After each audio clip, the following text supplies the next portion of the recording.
A paz do Senhor, sejam bem-vindos a mais uma aula da Logos Ensino Superior de Teologia. Esta AVA, ela é da disciplina Introdução à Bíblia e eu sou o professor Marco Faleiro na aula dupla 6. Essa é a primeira parte da aula dupla 6, que envolve as aulas 11 e 12 e a primeira parte da aula 11. Nós estamos falando sobre o cânon, que é a Bíblia, e vamos falar sobre inspiração nessa aula dupla. Mas antes, vamos considerar aspectos literários da revelação dentro da doutrina da bibliologia. A Bíblia foi escrita em mais de uma língua, e nós temos que saber, e eu creio que todos sabem, que não foi escrita em português, né? Ela também não foi escrita em nenhuma língua atual. As duas línguas que têm uma relação com as línguas atuais é o grego e o hebraico. Mas já há algum tipo de mudança, apesar de que o hebraico é um caso especial, que a proximidade é muito grande, apesar de ter novas palavras, né, que são acrescentadas normalmente numa língua, com o passar do tempo. Esses aspectos em si promovem a diversificação da comunicação humana. O ser humano tem várias línguas.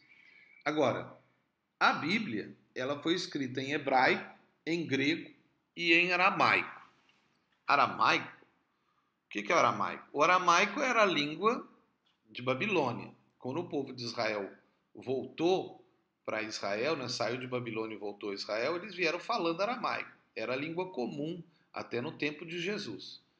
Mas o grego era a língua falada em todo o Império Romano, apesar de que a língua dos romanos era o latim, mas o grego era muito comum, era como se fosse um inglês, né, dos dias atuais. Mas aquele grego daquela época era o grego chamado koiné. Então não era o grego clássico, que era o grego de Aristóteles, de Platão, da Grécia, né, de Atenas, daquela região dos filósofos, né? Já é um grego misturado, né? Quando Alexandre o Grande saiu e dominou aquelas terras, ele levou o grego. Mas esse grego começou a ser misturado, começou a ser mais popular, e aí existiu o grego koiné, que é a língua base da Bíblia. O hebraico, no tempo de Jesus, não se falava, mas a elite, né, especialmente os da família da nobreza, aqueles que sobraram, né? Os sacerdotes, os fariseus falavam hebraico porque tinham que ler a Bíblia, que era o Velho Testamento todo era escrito em hebraico e era a Bíblia deles naquela época. Quando Alexandre veio, ele mandou traduzir a Bíblia, que era o Velho Testamento, e aí nasceu a Septuaginta, né, que é o Velho Testamento traduzido para o grego. Já os novos escritores da Bíblia escreveram basicamente tudo em grego, porque era mais fácil para alcançar o povo. Tem alguns casos pequenos, mas o único caso assim, maior é Mateus, que provavelmente originalmente deve ter sido escrito em aramaico para facilitar a leitura do povo judeu. Mas logo ele foi traduzido para o grego e o que chegou nas mãos dos tradutores mais tarde foram textos escritos em grego. E aí nós até temos os textos que foram utilizados originalmente para fazer as grandes traduções, eram em grego. Seja a Septuaginta, os textos originais que formaram aquilo que é chamado de texto majoritário, né, do Império Bizâncio, né, que foi os que vieram de Constantinopla, né? Mais tarde, Constantinopla foi dominada pelos islâmicos, isso muito mais à frente, depois de Mohamed, no ano 600, né? E eles transformaram Constantinopla em Istambul, que hoje é a capital da Turquia, né? Mas, voltando ao aspecto aí do estilo literário, nós vemos aí textos que foram a base, né, daquilo que é as nossas traduções. E aí eu tenho que chamar a atenção a um texto que é o texto Receptus, porque nós somos assim de base reformada, né? E o texto Receptus ele é a base para as traduções da Reforma, né? O texto Receptus é uma discussão do texto original grego. O texto hebraico, que é o VT, não entra nessa discussão, porque ele é hebraico. Aqui só entraria se a gente pensasse na Septuaginta, que foi usada também para traduções, certo? Mas ainda se tem o texto original hebraico, que foi guardado pelos judeus, e nas novas traduções utiliza-se mais o hebraico, não se utiliza mais traduções, tipo a Vulgata Latina, que era latim, nem a Septuaginta, que era grego, ou nenhuma outra tradução mesmo, o King James em inglês, né? Ou qualquer outra tradução do alemão, né? de Lutero. Hoje nas traduções, a ideia, né? Proposta é utilizar o texto hebraico. Mas se foi utilizado traduções de tradução, né?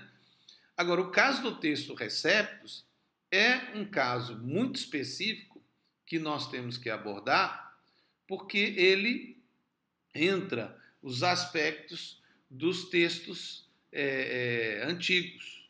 E aí ele se baseia no texto de Bizâncio, né? Ou os textos bizantinos, e nós temos vários manuscritos. Se você olhar aí, você vai ver vários manuscritos. Se você quiser depois parar e dar uma olhada especificamente nesses manuscritos, você veja aí do século V, do século VIII, IX, depois XII, né?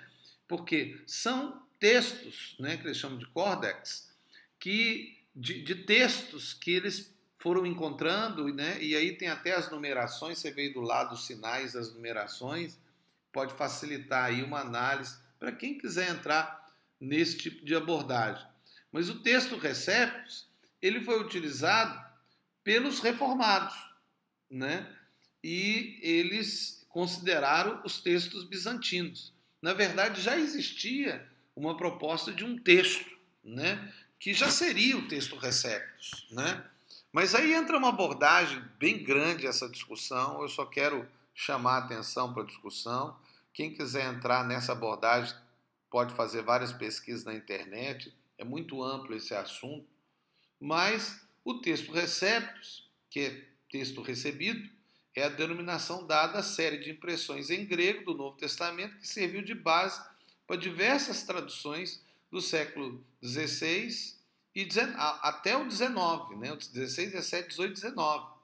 Como é o caso da Bíblia de Lutero, a Bíblia do rei Tiago, ou a King James, e para a maioria das traduções do Novo Testamento, da Reforma Protestante, inclusive até mesmo toda a tradução nossa do Novo Testamento, que da Almeida, né? que é a tradução mais forte em português.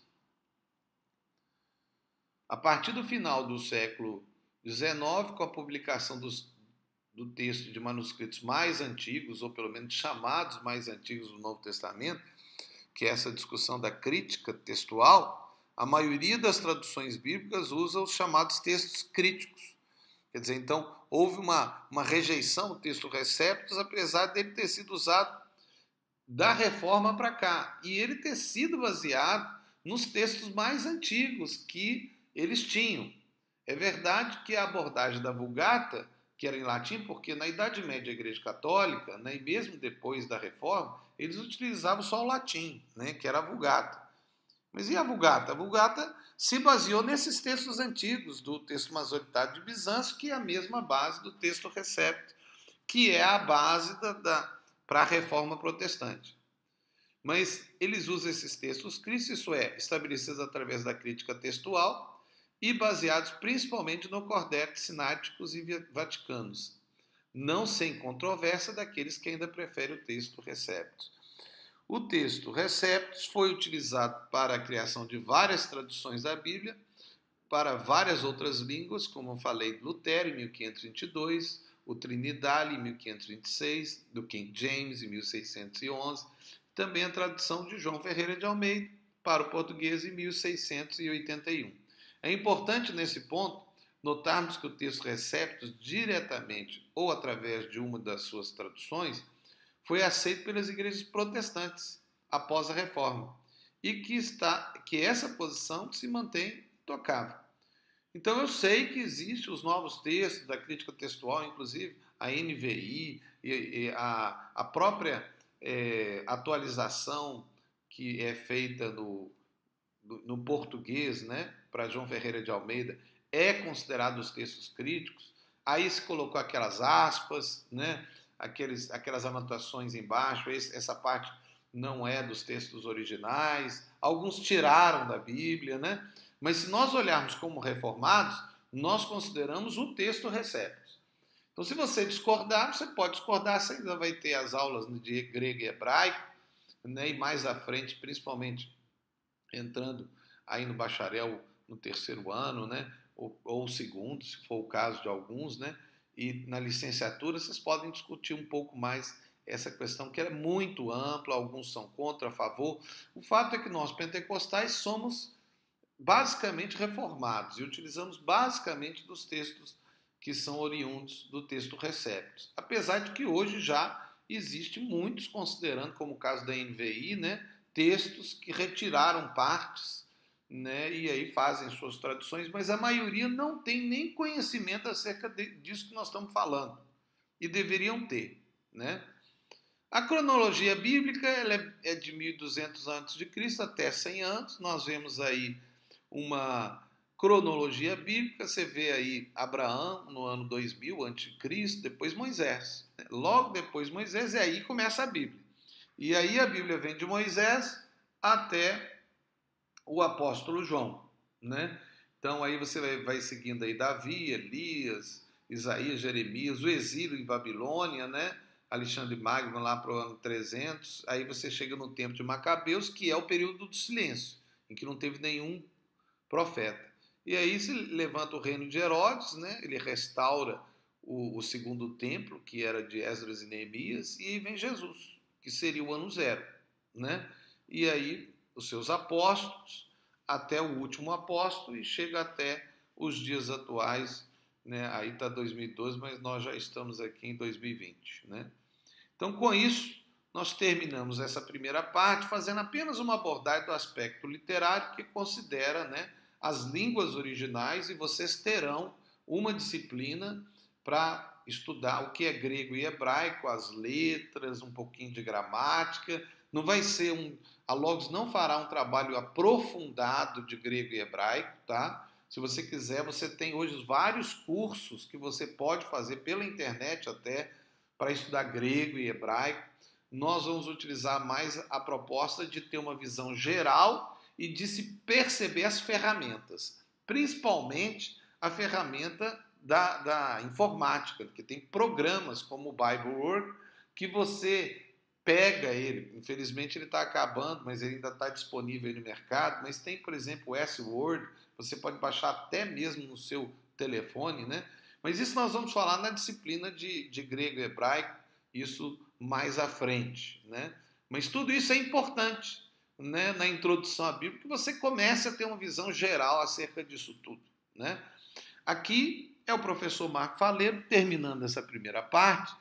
Nós estamos aqui na Logos, Ensino Superior de Teologia, e desejamos a todos os alunos da Logos, você seja do intensivo, seja do modular ou de qualquer outra forma que a Logos venha fazer. Quem sabe a Logos no futuro vai ter também o seu presencial, né? Se tiver o seu presencial, talvez até com uma outra unidade, né? E possa utilizar esse material como complementar, né? Para os alunos do presencial, se houver. Se houver, que Deus abençoe, né? Quem sabe no futuro aí, fica aí uma expectativa. E acima de tudo, como eu tenho sempre falado, sejam felizes, né? Mas façam alguém feliz. Que Deus os abençoe, em nome de Jesus. Aqui é o professor Marco Faleiro.